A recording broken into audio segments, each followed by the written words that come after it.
user was moved to your channel.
User left your channel.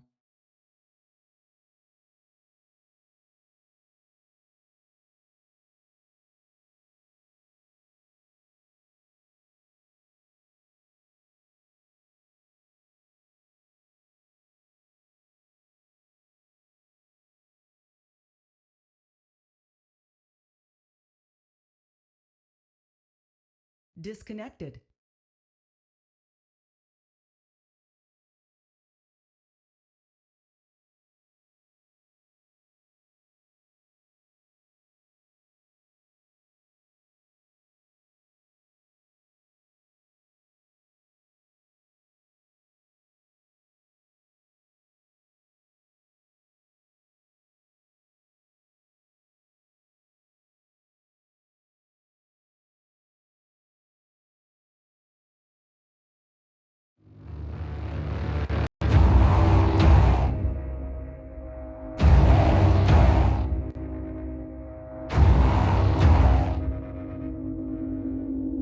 The girl you remember is dead.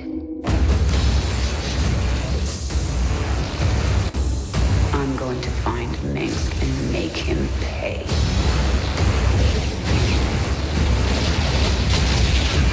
This is Nova. Find Kerrigan.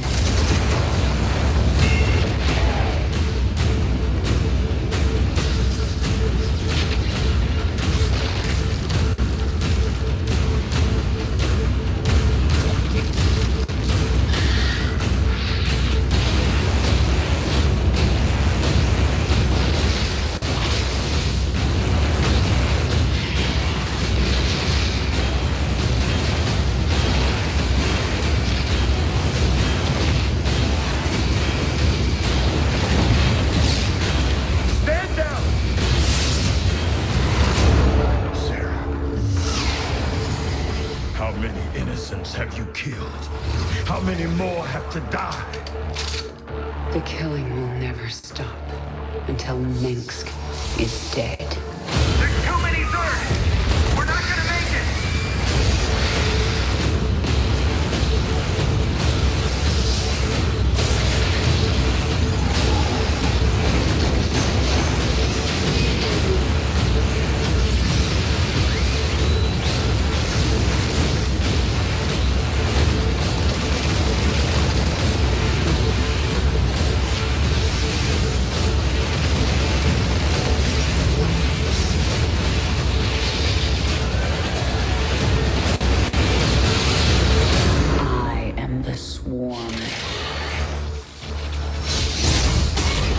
Vengeance shall be mine.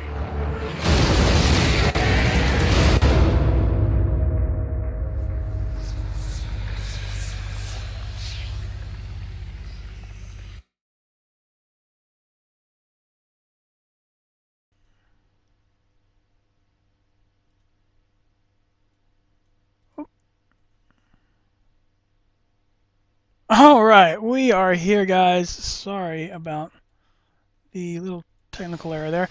I am Captain Kirk. I'm here with my co-host Jet, Hey. Shock. What's up, guys? Also here with Greg What's going on? and the guy known as Axelbyte. Hi. That was the Heart of the Swarm trailer. The more of a gameplay trailer, really. I think it was pretty cool. Who's played the campaign in Heart of the Swarm? Have you guys played it yet? Multiple Of course. times I played it through and completed it on Brutal. You've I com- haven't I'm so completed proud it of yet. myself. Has anyone else completed it? I completed it on casual, but to be honest, like I did only like twice already. did that just so I could get the stupid little ribbon on the forums and and get the gist of the story. It was it was pretty. There were parts of it that were semi-challenging even on casual, so I can only imagine what Brutal must have been like for you, Shock. How long did it take you to beat?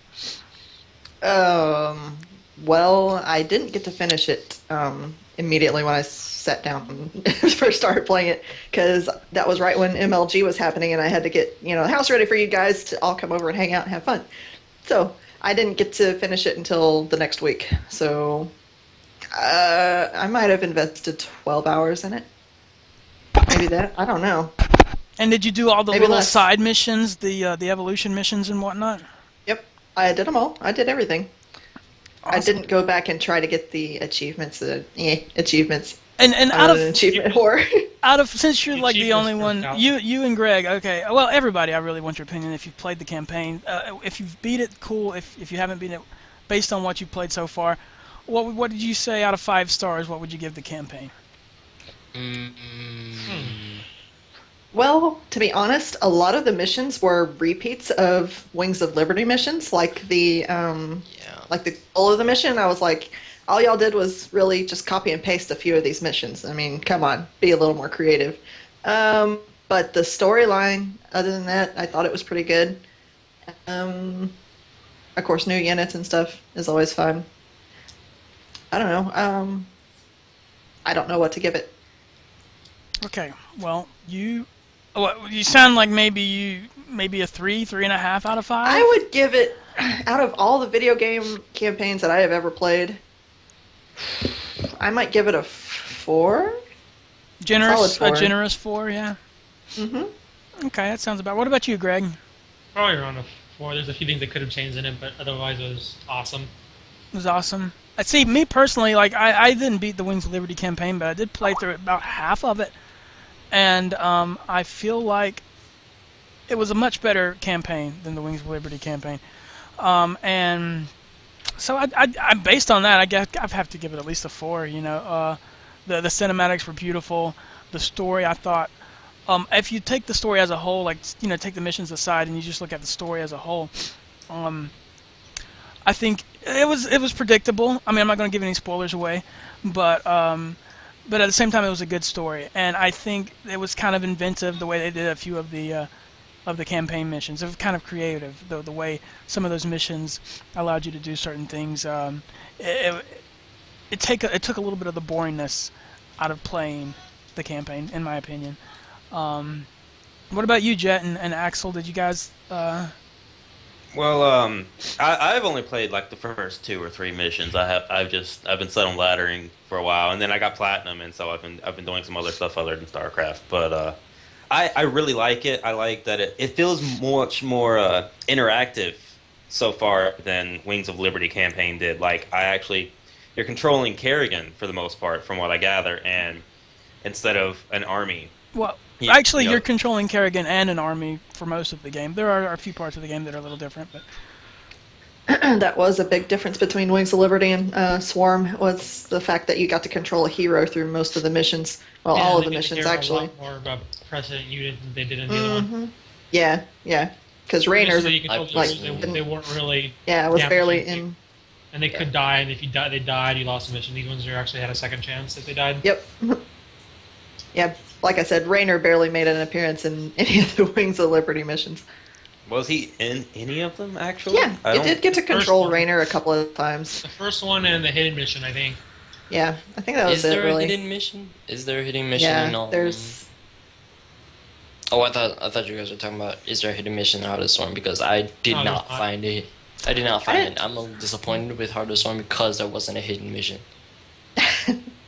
I'm really glad that there wasn't a hidden mission because I never got to go back and play Wings of Liberty, the hidden missions. I never bothered to. And I'm just really glad there's not hidden missions that we know of right now in Swarm, I guess. So, whatever.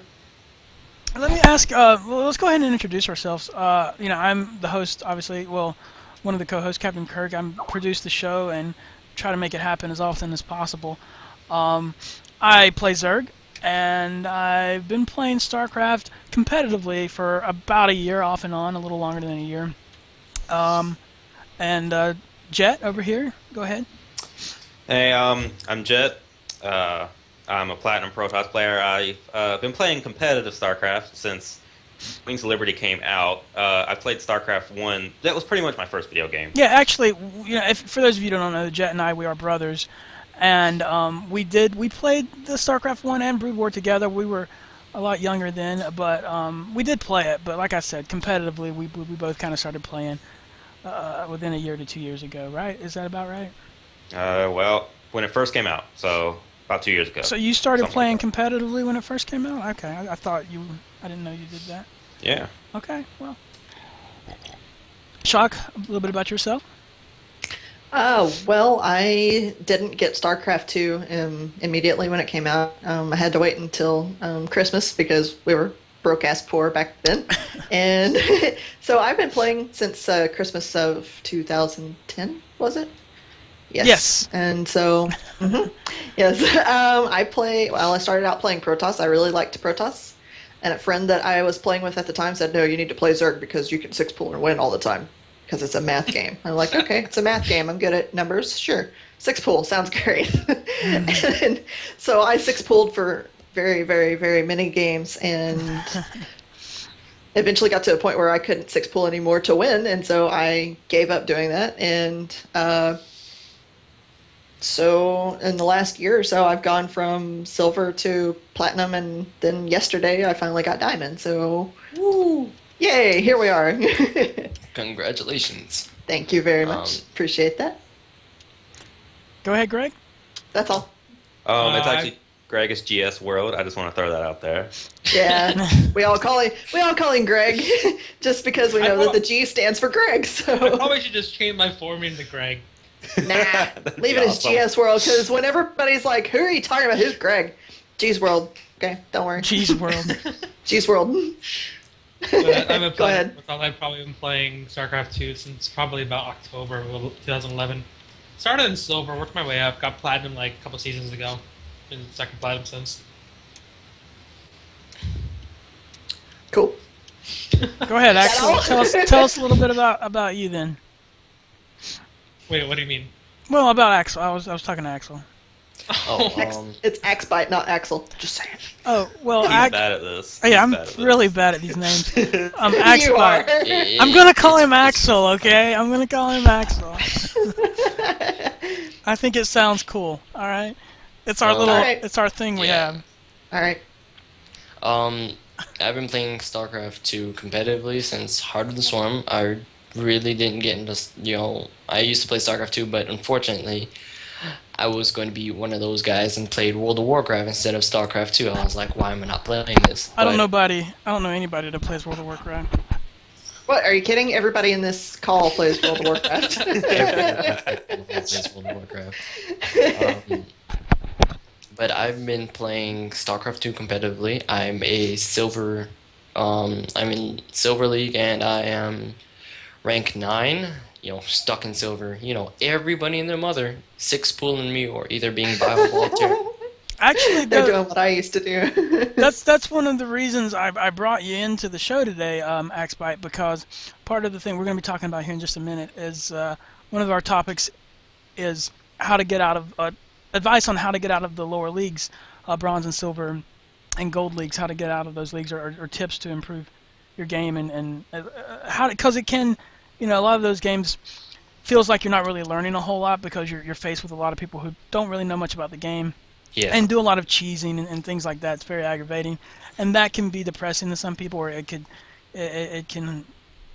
hinder some people from advancing. So we're going to talk a little bit about general tips and strategies on how to get out. And since we have you, we can get firsthand experience or firsthand questions from someone who's at that stage, and we can maybe talk to you directly even. And through talking to you, maybe we'll help some other people out there who may be watching live or watching on the VODs. So, but before we get into that, let's go ahead and we've already introduced ourselves. Also, as a whole, collectively, we are members of Fever Clan, which is a gaming clan website, or a gaming clan. It's our website is www.feverclan.com. I don't actually have it on the overlay anywhere. That's kind of dropped the ball on that one. But feverclan.com. We are a multi-gaming clan. We don't just have StarCraft. A large part of the clan is StarCraft, but we also have people who play WoW and Counter-Strike and Dota 2, whatever the hell that is, League of Legends. So there's a lot of other games we play. But yeah, and speaking, but we are talking about StarCraft 2 today. So don't shock. Tell us about the recent tournaments or clan wars. Haven't we had some things going on or anything? Is anything coming up people might want to check out? Well, we've always got clan wars going on. If you are interested in joining a squad and playing in clan wars, you would join a squad. We've got squads that are from bronze to masters. In North America, servers have Genesis Squad, Viral Squad, Aces Squad, and a new squad that is newly formed that nobody knows about yet, called BRB Grandma on Fire. And is it a troll squad? Is it a what? A troll squad? Yeah. I don't know. We were in TeamSpeak the other night, and they were like, "Shock, we can't come up with a name." I'm like, "Why are you asking me? I just come up with something." And I threw a couple of names out there, and they were like, that doesn't sound good. And then all of a sudden, this guy's like, "I know, it's going to be BRB, Grandma on Fire." I'm like, "Okay, whatever. You can name it whatever you want." So that is what they're going to be called. I don't remember what league they're all going to be. I think it's Platinum through Masters, but I'm not sure. And then we have one EU squad called Team Spectre, and they are Diamond and Masters. So if you're interested in Clan Wars and playing competitively, go ahead. What about Team Influence? Team Influence got renamed to Team Spectre. Yes. Okay. Team Influence is the same thing as Spectre. They just renamed themselves because there's already a team out there called Team Influence, and so they didn't want to get mistaken for that Team Influence, so they renamed themselves to Spectre. What was the other question? Tournaments? Yes. We are wrapping up the April FSL. FSL is the Fever Star League, and it's just a month-long in-house tournament. Sign-ups for the May FSL are probably going to go out soon, Greg? They already are. They already are? Okay. So if you are interested in playing in the May FSL, go sign up. It's in the tournament subforum in the StarCraft 2 section. And then we have Tau Time on Wednesday nights. Yeah, we're always there's always something fun to do in Fever. Whether we're doing clan wars or tournaments like Shock just talked about. We have this thing called Tau Time, which nobody really knows what it is. It's just we all kind of get together and act like towels. To know more about that, you'd have to join Fever or come to Tau Time. It's a lot of fun though. So we do little get-togethers and play games and stuff like that. It's a lot of Fever's a lot of fun. Big community and a lot of things to do. But I like it so far. Yeah, and Axbite actually is a brand new member, right? When did you join? I joined on, it was either yesterday, Wednesday, or Tuesday. I'm positive it's one of those 2 days. And it's been the last couple of days, so yeah. So big shout out and thanks to Axbite for not only joining the clan, but as soon as he joined, he's already helping us out here with the Fevercraft webcast. So thank you for that, Axbite. I'm here to please. But moving on, speaking of Axbite, we wanted to talk a little bit about getting out of the lower leagues. So I guess the best way to start this is, Axbite's a Protoss player, right? You said you're in the top silver or getting pretty close. You're in the top. Yeah, top silver. Sort of near it, sort of near top 8 because Yeah, the whole problem with it is, let's say you're going up against a Zerg player. Zerg player sort of knows what they're doing, sort of not knows what they're doing. They're either going to six pull me or they're going to wait it out and, Roach Hydra. And, it's pretty difficult. Roach Hydra, it's like, hurt to dirt, let me just come out, and roaches hit like trains. So it's like, oh yeah, what am I going to do besides, mass Immortals or some other unit like the Colossus? And the Colossus doesn't really help against Hydras because, not Hydras, Roaches, because Roaches have such a thick armor, so it's like, that's GG right there. I mean, to my perspective, they swarm so many Roaches that I can't really mass Colossus because Colossus are such a big, heavy unit that you have to buy. I'm positive that 300 mineral, 200 gas. So they're a really heavy unit. I think it's the equivalent to the Courier or the Tempest, and it's very hard to mass those against, something so cheap as the Roach. Well, I'm going to give my 2 cents here. I'm not a Protoss player. I'm a Zerg player, but my brother Jet, I'm going to give him the floor here in a minute. Him and Greg. But in my first of all, what I would recommend doing is I would tell this to any lower league player is your economy. The StarCraft 2 is a game about economy, and in order to have a solid economy, you have to be constantly producing workers.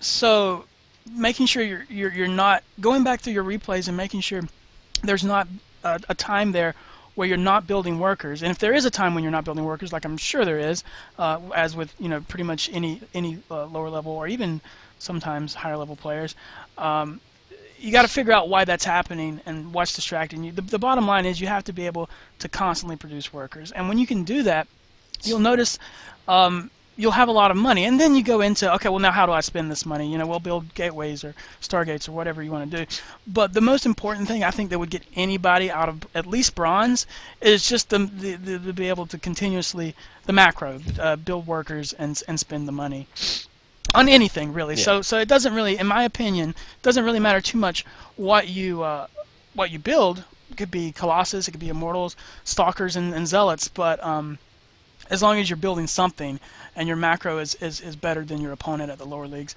I think you'll be all right. Yeah. But like I said, that's just my generic answer. I'll let the professionals take over now. Okay. PVZ. Do you forge fast expand?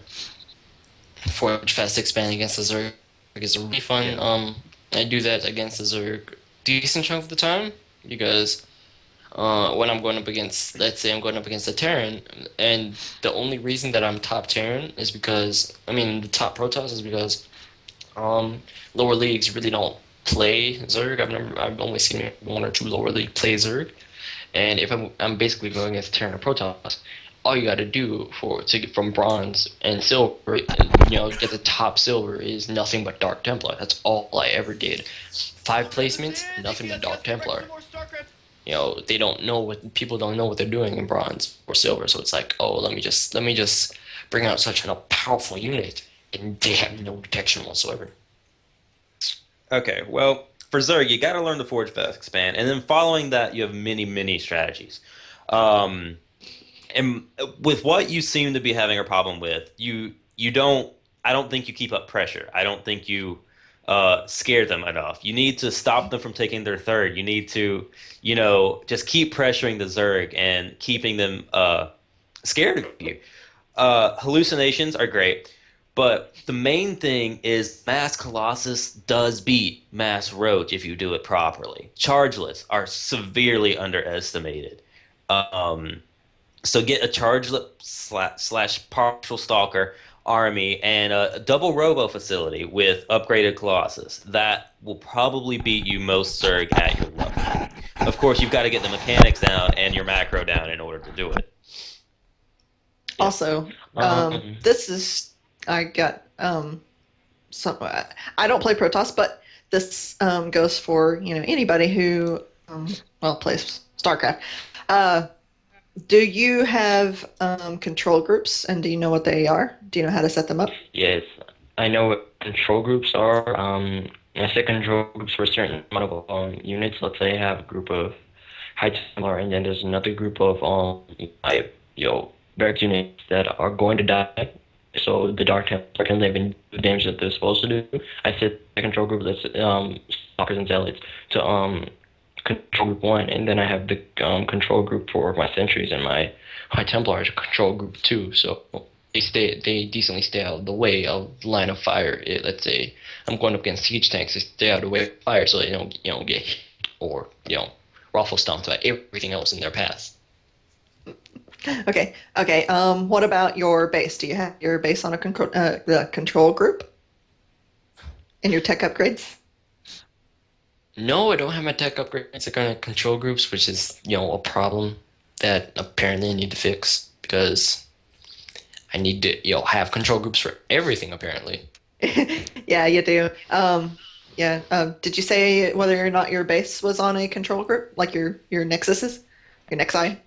No, my Nexuses Nexi are not on the control group. Okay. Start setting up all of your Nexi on control group, and then you can't auto train, but just let's see, what's the default hotkey for training workers? It's E. It's E. For Protoss. Okay, so just keep hitting that E key every 2 or 3 seconds, or however long you think it should be, 5 seconds, whatever. Have a timer if you need to. But the trick is to keep training workers, and having them having your Nexus on a hotkey is really going to help too. That's all I have to say, because everything else is Protoss related serious stuff. Here's this what is just the basics. Well, real quick, that just to kind of amend what Shock was saying there.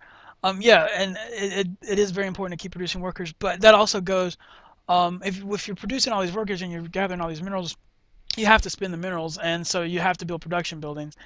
Excuse me, I don't exactly know, how many production buildings, 1 base or 2 base on Protoss can support and all that stuff. You'd have to talk to a Protoss player, but you also need to hotkey your production buildings, especially like your warp gates and stuff like that, and make sure you're constantly building. I know that it's very important to constantly be building units.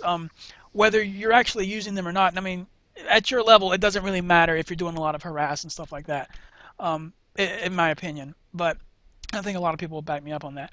But as long as you're constantly building units, as soon as that cooldown on your warp gates is finished, if you're warping more units in, that way you're getting maximum production. And so that's just as important as, or, in this same kind of field of importance as producing workers. And you were saying, Jet, sorry. Here's how I work with I do my hotkeys. Now, my hotkeys are a little bit weird, so do what's ever comfortable for you. But on number 4, I have all of my Nexi. And so a probe takes about, how long is it? 17 in-game seconds to build.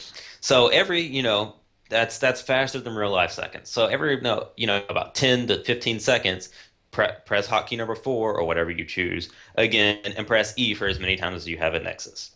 And then hotkey 5, have all my gateways or warp gates. And of course, you can just press W to select all your warp gates, but I have them on 5 anyway because I switch between using the 2 based on what I'm currently doing. I don't know why. On 6, I have all of my robotics facilities. On 7, I have all of my Stargates, and on 8, I have all of my forges. Okay? I don't hotkey my Twilight Council or my Cybernetics Core or my Robotics Bay because those are normally one-time upgrades. Sometimes I'll go air and I'll upgrade, my air attack and defense, but I still don't keep my Cybernetics Core on a hotkey because if I'm going air, I'm thinking consciously enough to know that I need to go back to my Cybernetics Core. But that's personal preference. But you do need to have all of your production facilities hotkeyed and all of your Nexi. Make sure you're always building probes. Make sure as soon as your warp gates get on cooldown, warp in more units. Get into the habit of checking your warp gates and make, around the time that they should be off cooldown. Also, another thing, when your army is moving out, put pylons behind you as if you were a Zerg spreading creep. That is one of the best things you can do. I've never heard it put that way, but that's actually really a good idea. Is it really? Because, no, obviously at the lower leagues, I don't think it matters as much, but maybe I've just not been watching enough pro games, but you don't really see that at the upper levels, Protoss players, do you? I see it all the time They in my always games. they always build pylons with their army. That way they can quickly bring in force. That's why Okay. you see most pros go up like 20, 25 gateways by the end of a game. Well, when Jet described that, explained that, I kind of had this envision of a little probe running across the map, building a pylon and going about 10 feet and building another pylon. No. Like, And- I was playing a game like it was me against the Terran. We were both max armies, and I attacked them, and I had a big enough bank. I lost my army. I was able to recap it back because I had enough.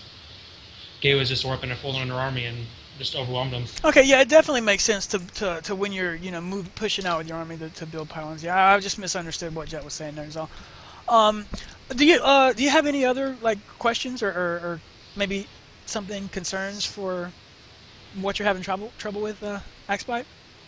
Nothing really. You guys really opened my eyes to what I need to do, towards being a better player and getting out of silver, because I desperately need to get into gold. I'm tired of playing against people who are either completely stupid or, down and soft for some reason, or against players who, think they're good, or against little kids who think they're good and then, say, oh, I'm better than you, I just six-pooled you. It's like, oh, six-pool's been here the entire game. You obviously know how to play. Well, the good thing, bronze and silver teach you a lot of things, especially how to defend cheese, which is a very important thing to know. If you're going to get out of especially bronze, if you're going to get out of those leagues, you need to know how to defend the cheese, and you'll learn quickly. If you're going to get out, you'll learn how to defend that stuff, because cheese doesn't go away. It's not every game you see anymore. But it doesn't go away. When you get to Masters League, you're going to be seeing cheese a whole lot more, and you're going to be seeing precise cheese builds. I'm seeing cheese. There's platinum. Well, and there's nothing. Yeah, you do see it once in a while, but well, there's nothing wrong with cheese either. It's just the thing I have a problem with cheese is a lot of players use it because that's the only tool they have, and they use that to advance. And that's not. They can't think creatively. Right, and you're not going to become a better. And if that's how they want to play the game, more power to them. But they're not going to become a better player. On paper, they may be, statistically, but they're not going to be a better player if all they do is cheese. And that's the only problem I have with cheese. I think cheese, in a lot of situations, in certain situations, is a very viable strategy, especially if executed properly. But that, with any strategy, just like any strategy. But there's nothing wrong with cheese. Unless that's all you do and that's all you know how to do, and then there's something wrong with it. Yeah. Queen of 1,006 pools. Right. Well, and this. That's how you got your award. I used to think that a 6-pool, like when I was playing, somebody told me to 6-pool. I built like 6 pools, and I'm like, so like even from a young age of my StarCraft career, I didn't completely, I wasn't a cheeser. I try. I cheese badly, but. No, and again, most of these. Go ahead. Sorry. I was just gonna say. Well, I was gonna stop you before you change the subject. Before we go on to whatever you were gonna say, one more tip for you. With if you decide to put your Nexus and your Warp Gates on 4 and 5, like Jet suggested, a lot of coaches will tell you to just practice and start opening the game after you put your units on that 4 and 5 to. Constantly tap 4 and 5, 4, 5, 4, 5, 4, 5, 4, 5. Keep doing it. And the only reason to do that is really to get you in a habit of, knowing where those keys are. And so that, whenever, you're off doing your army and you go back and you can just, keep hitting, all those, 4, 5E, 4, 5E. And a lot of people call it, spamming your keys. And it's a thing that artificially gets your APM up, which is, I don't know if you know what APM is. It's your actions per minute in game. Yeah. And the higher level you are, normally your APM is going to be higher. It really doesn't matter later, but you're kind of getting, the point. We just want you to practice getting used to where those keys are. So, constantly tap the 4 and 5, and that will help you greatly too. Yeah. Right, and these tips that we've been talking about, we've been kind of focusing on Protoss, but they apply especially to Protoss and Terran and even Zerg. Zerg's a little differently because the mechanics of how you play the race are a little bit different compared to Protoss and Terran. But anyway, so yeah, it applies to all the races. And if you want more in-depth coaching, Fever does have coaches. who can help. So if you're in Fever and you want coaching, head over to the StarCraft 2 section. Check that out. Check out the coaching section. Everything messed up. Yes, and we're going to take a quick break and try to fix these technical issues, and we'll be right back. Thank you.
I don't know what's going on anymore. Welcome back, everybody.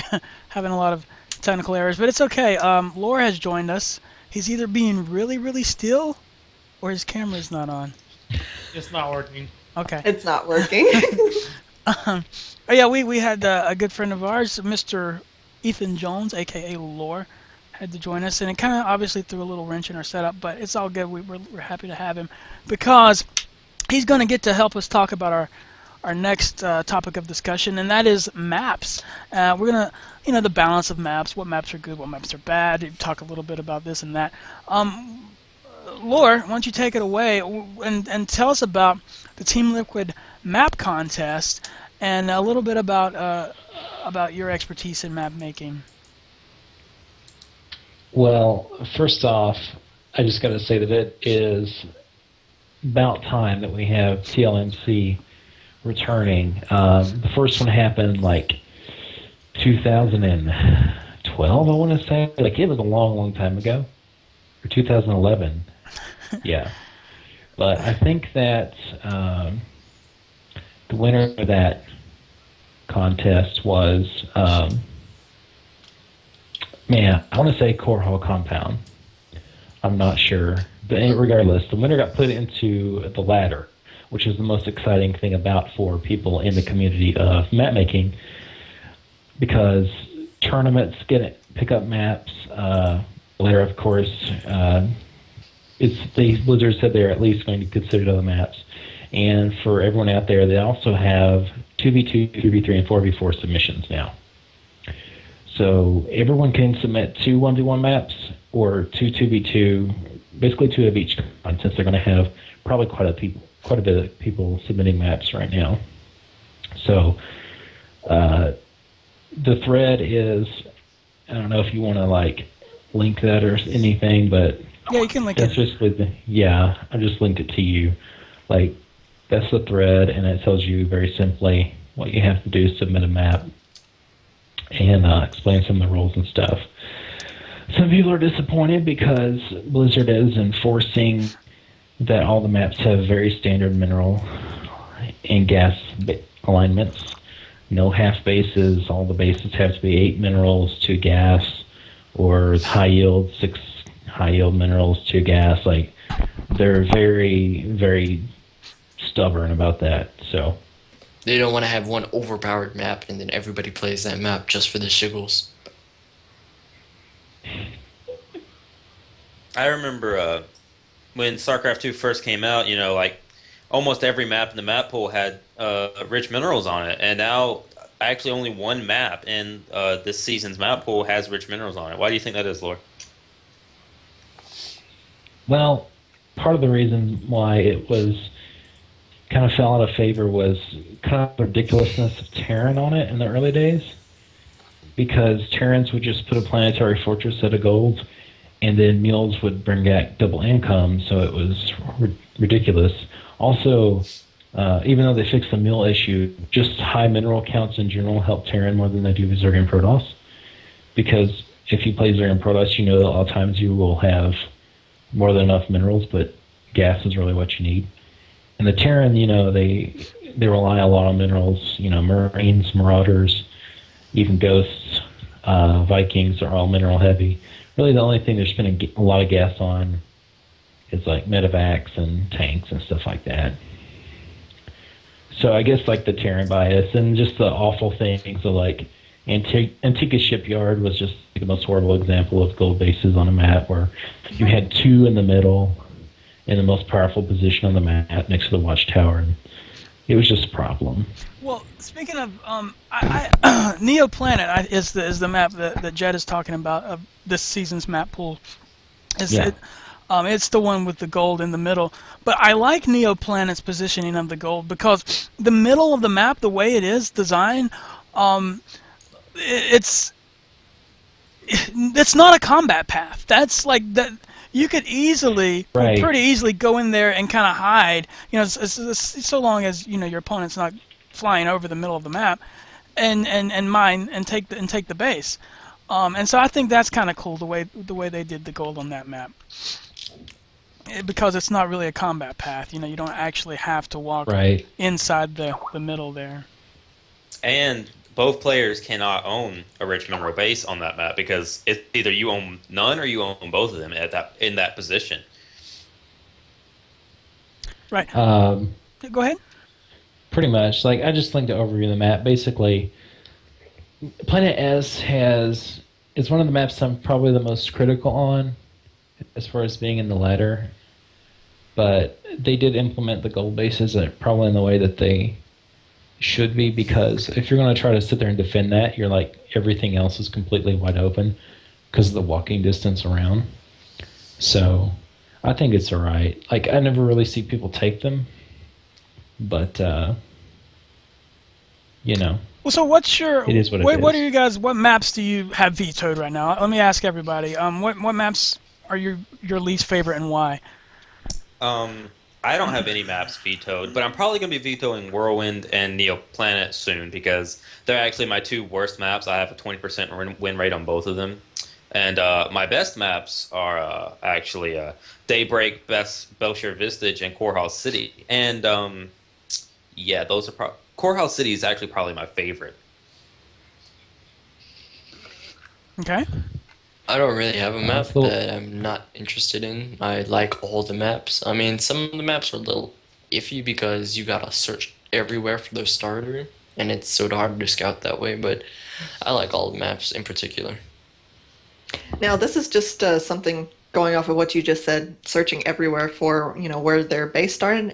Since you're a new player, at the beginning of the match, there are going to be only a few spawn points, usually either 2 to 4, where they're going to spawn on the map. If you look at the map before the game starts, there's going to be this little white circle on the starter bases. So those are the only places you have to memorize to scout. I know that's one of the first mistakes I made was whenever I first started playing, I went and scouted every single mineral patch on the map because I didn't know that you would only start in 1 or 2 or 3 or 4 spots. So it might be a common mistake for lots of new players. I don't know. But anyway, that's just, I didn't know for sure that was what you were talking about, so I just thought I'd throw that out there. Was it?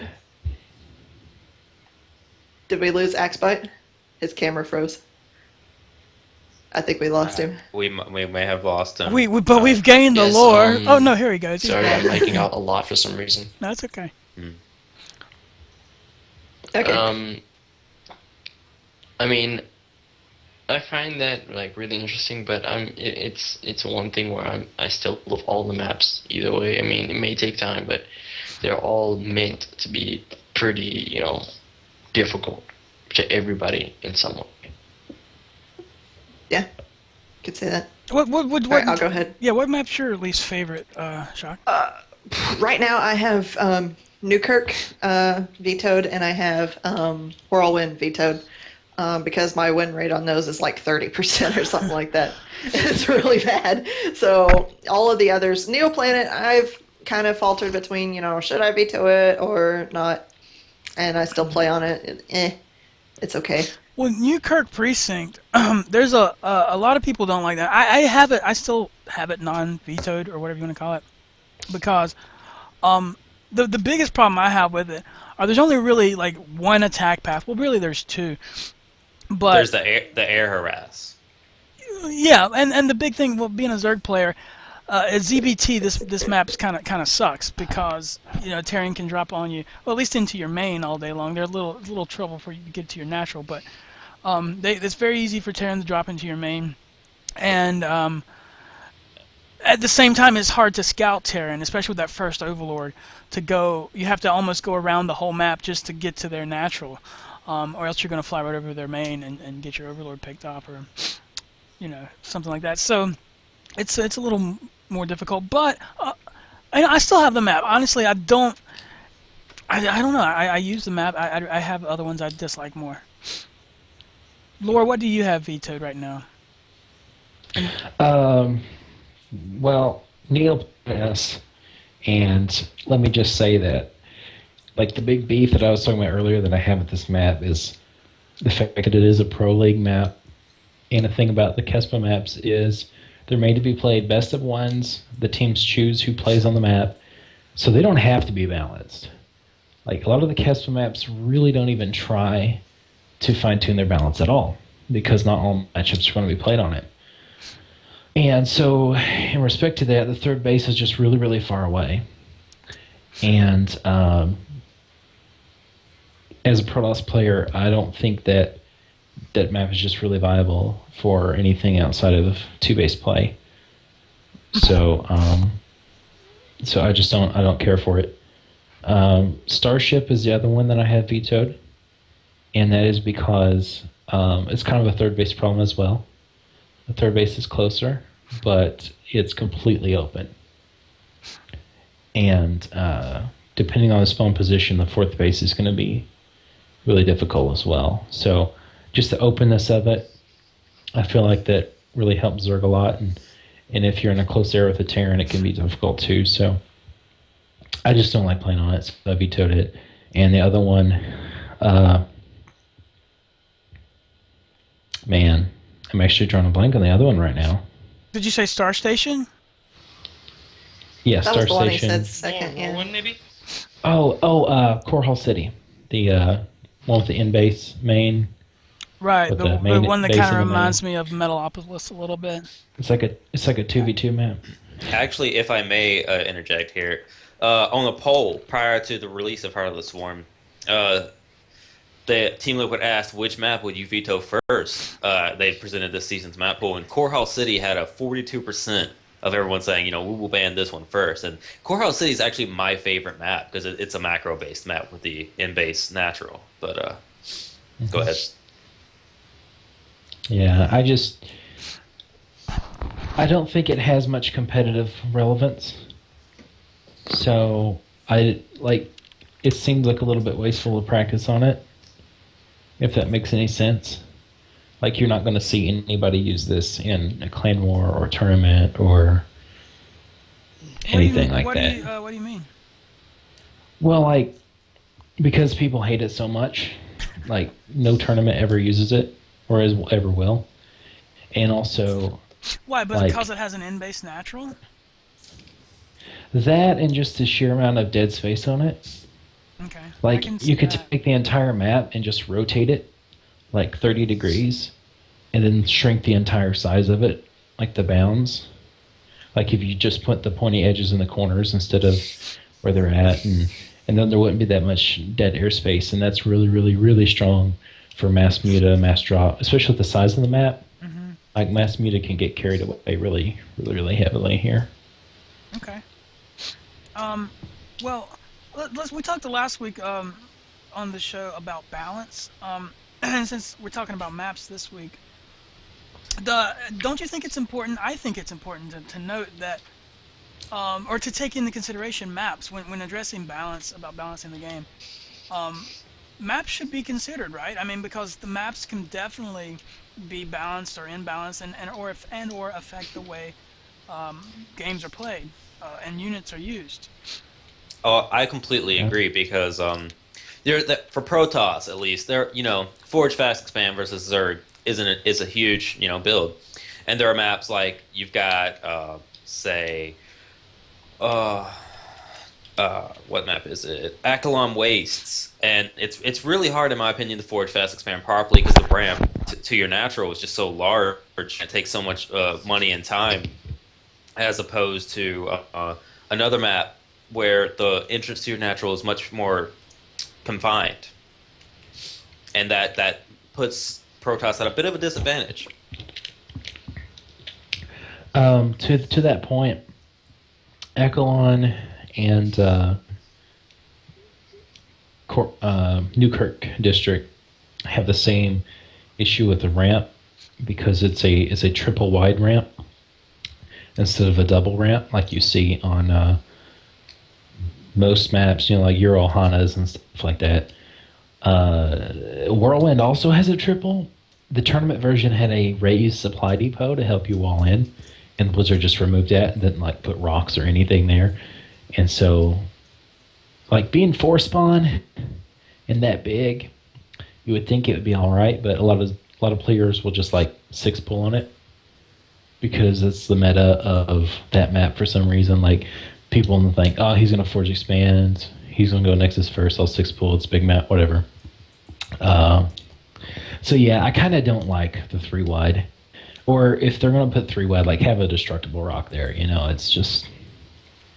just becomes an issue. Although a lot of people do gateway expands, gateway in the main. I don't really do gateway in the main when I'm on that map. Greg, you've been kind of quiet. Do you have any maps you really don't like? You pretty much agree on what we're saying. Do you have any arguments, maybe anything to say at all?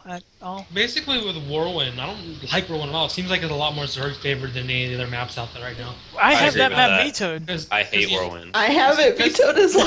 Whirlwind has a lot more expansions than a lot of the other maps, so it has a lot more possibility for longer macro games and stuff like that. Really, you know what? Most of the games that I have played on Whirlwind have been ZVZs, and that's why I vetoed it, because I suck at ZVZ. Plus, from the games I saw in that from the WCS at Code S last night, it seems like a lot of Zergs are preferring Whirlwind as the second game. They lose their first. Well, I don't know. I just really don't like it. And this actually gets into the meta of vetoing maps. When you think about it, there's a meta game to vetoing maps because there was one point that I had there was one season and there were just 3 maps that were awful for Protoss. I downloaded those maps. I started playing only PvPs, or half my games were PvPs. I'm like, this stinks. So I started vetoing some Protoss maps just so I could get other matchups. And I think that's kind of the thing with Whirlwind. Terrans and Protosses are downvoting it like crazy because they feel it's Zerg favored. And so all you play ZVZ on it now. That's probably what's happening. It's kind of funny to say that. Because with how close all the our first 4 bases are on the map, it's easy for Zerg to get the 4 bases and just swarm you from there. So our Star Station is another one I have vetoed just because of the fact that your third could be in a bad spot and soak in your 4th. No issue there. Well, let's before we wrap up here, let me go ahead, and since we are talking about maps, I do want to give a big shout out to Lore, because Lore actually submitted a map. Lore, let me go let you explain it, Lore, because you would remember more of the details than me, and I don't want to say something that's not true. So explain. Why don't you share your little highlight? In map making. Yes. With Galaxy Okay. Esports. Well, basically, yeah. I'm on the team with Galaxy Esports, and basically it's some guys that like to make maps, and we've partnered with clans and teams and stuff like that. And we're talking to people at Blizzard, people in other organizations, getting off the ground, and got a lot of good progress. You can go to galaxyesports.com and look at the map pool and check out the official maps there so far. And the 2 that I made are Cusco and Starbreaker. And also, if you go to Team Liquid and go in the custom map sections, you can also see another one, Stolen Graves, that I did. And on TLMC, I do have my 2 maps for 1v1 entered. And let me just go ahead and shoot you the screenshots for that while we're here. Okay. Oh, where did it show up at? Oh, there we go. There, somewhere. All mapped by Lower Anti-Zerg maps by Slicer. They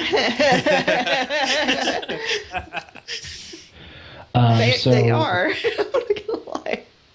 Sorry, go ahead. They So the are maps, anti-Zerg. They're not anti-Zerg. They're balanced maps. Go ahead. I'm listening. So the first map that I linked to there is Cusco. That is the one that's an official Galaxy map pool. The other one is one that actually haven't officially released or whatever, but I feel like it'll play well with voting, if that makes any sense. Verdant Mountain. That's this one right here with the green. No, this one's Cusco. Or that one's Verdant Mountain. I'm watching on the stream delay. It's yeah, the one with the pawns on it is Verdant Mountain, and that kind of has a little bit of a different flavor. Like it's not non-standard bases. There's a lot of counterattack paths, and just generally it's like just a mass pathway map. Like battles can happen anywhere. It's just designed to be fun and crazy and something different. Well, you were talking about Galaxy Esports and their map making and everything. Team Liquid, we talked about earlier, had their map contest. Don't you think Blizzard should start incorporating? I think it would be really neat to see Blizzard do a lot more map making contests and use, player submitted maps in their in the map pools. They have actually. It was a few seasons ago, but there have been community-made maps in the map pools for the seasons. There have been. Like one of the huge problems with Blizzard, though, the community just really is critical of, is the fact that they very rarely replace their maps. And so the feeling is that they should replace their maps every season. Like, take the 3 most vetoed maps and just get rid of them, and then rotate in new maps, and you can have contests for those places. And that would be just like a really great thing for a lot of exposure, because there's a lot of talented map makers out there, and Galaxy and ESV, EDF, and some of those teams. All right, for anybody out there who may be interested in picking up, making maps, maybe they dabble in it and whatnot. If you want to make a map that's balanced and competitive, I guess I don't know how you would describe it, but like Laura, you're a pretty good map maker. You've been doing it for a while now. What to you, when you're making a map, what's the most important things to you to look at, or maybe when you're playing a new map, what are the most important things you look at about that map? Well, I guess from the perspective of the third base, like the third is an incredibly important point to balance. Like, once you get like a standard, okay, here's my main, here's my natural, that's not going to change a whole lot unless you're doing something kind of crazy. So that third base, is it too safe? Is it too easy? Is it too hard? Just like the example on Cusco there, it's a third base that I would call one of the safer, because it only really opens up like one more path for you to defend. So a third base should at least open up another path to have to defend, to like stretch your army. There has to be a risk reward there. A third that's too hard would be one that's like got a cliff right behind it that the enemy has easy access to, or it opens up like 4 or 5 paths you have to defend, and that's just a base no one's ever going to take, or it's just way too far away. In this map, it almost looks like your not only your third, but your fourth and fifth are pretty easy to defend bases, at least comparatively to other maps. I would see. I mean, this looks like a pretty strong macro map, I would imagine. Yeah, it's designed to have a macro focus. Like, depending on which fourth you want to take, basically, like defending your bases. Like, if you took the fourth on the right side there, if you're in the top position, you'd have to defend an attack path going from the left into your natural, also going into your third base between that fourth and third, and also going into the fourth base from the far right hand side. So that's 3 main attack paths, but you always have to factor in drops as well. And so if you're over here at your fourth base, your natural is very vulnerable to drops, and then thus your main and other things, depending on what you want to do. Right. Before we close, I just have one more question for Lore. It seems like this would take a lot of effort. I want to know how much measuring and precise symmetry goes on when you're making a map.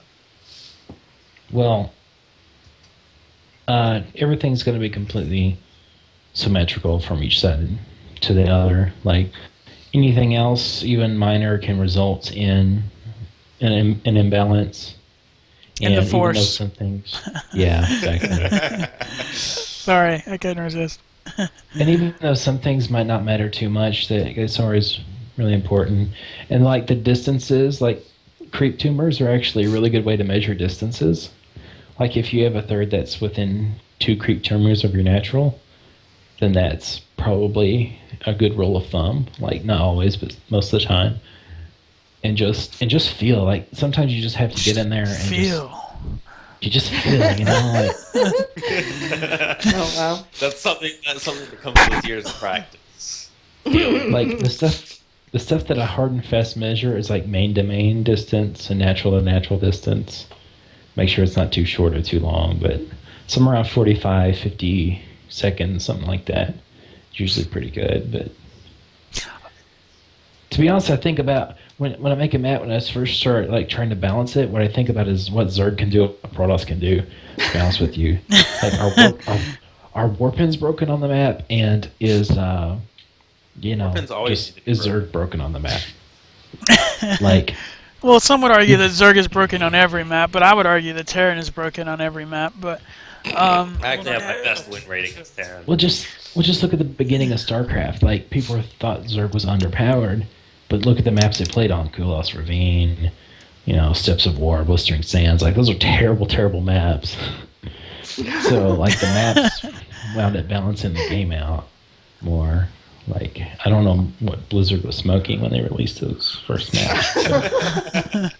Okay, well, we've run out of time, unfortunately, for this week's episode of Fevercraft. I want to thank everyone for joining. Once again, we are all parts of the wonderful Fever Clan. Check it out, feverclan.com. And we'll be back next week. Let's go ahead, before we take off, I'm going to ahead and give some shout-outs. Jet, you got any shout-outs you want to throw out there real quick? I just want everyone to congratulate Shock for getting Diamond yesterday. Yay! I wish I were prepared for that. I would have had applause sounds in the background. But Laura, are you getting anything else, Chad, or is that it? That's it. Okay, Laura, you got I have anything a shout out. We'll get to you. It's not your turn yet. you're not in order, Shock. What? There's an order to... Okay, whatever. Laura's in the ghetto section of the screen, so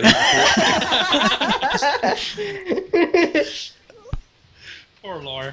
Yeah, like, I guess shout out to Galaxy Esports, Fatum and Caustic over there. Really good buddies and good at helping make maps as well, and follow them on Twitter, /Galaxy Esports. Awesome. All right, Shock, now it is your turn. Yay, okay. Congratulations to Slicer, who got Diamond today. Yay! Yay! And another shout out to Aju Kreshi, who is up very, very early in the morning, but he's watching right now, and he's really, really working his ass off, and he's giving us some support. So, hi, Aju. Yes, we love you. We miss you. We really appreciate your support. Greg, shout outs, go. I don't really know. Greg has no friends. Moving on. Axel. I'm kidding. Go ahead, Greg. Just give me a little bit ahead of warning next time. That's all I gotta ask. Well, you had 4 people ahead of you giving shout outs. Oh, I mean today. Because you told me like 5 minutes before you guys went on that I was coming on this thing. Like, I was all, hey, Greg. Well, hey, here's what you do. You give a shout out to yourself for coming to the show on very short notice. So thank you, Greg, for that shout out about yourself. All right. Awesome. Yeah. There Okay. we go. Axbite, who I call Axel. I like how everyone has their gamer tags except Greg. It's like Kurt, Lord, Shock, Greg. Greg, for anybody who does not know, that is GS World or G's World from Favorite Clan. So yeah. And one of our newest transition. members of Fever, we talked about a little earlier, Axby, who's recently just joined Fever within the past few days. He came on to help us out with this show. We really appreciate it. One more time, I want to thank him for that. And go ahead and give your shout-outs. Congratulations to Fluttershy. I heard he was going to get his promotion. So, congratulations to him. Yay! Okay, yay, Fluttershy. Yay, Fluttershy. For those of you who don't know, he's not talking about the pony from My Little Pony. Are you sure now? There's a guy. No, you know what? He's talking about the pony. Anyway, thanks guys for watching. We'll see you next time. Peace out. Bye, guys. Bye, guys.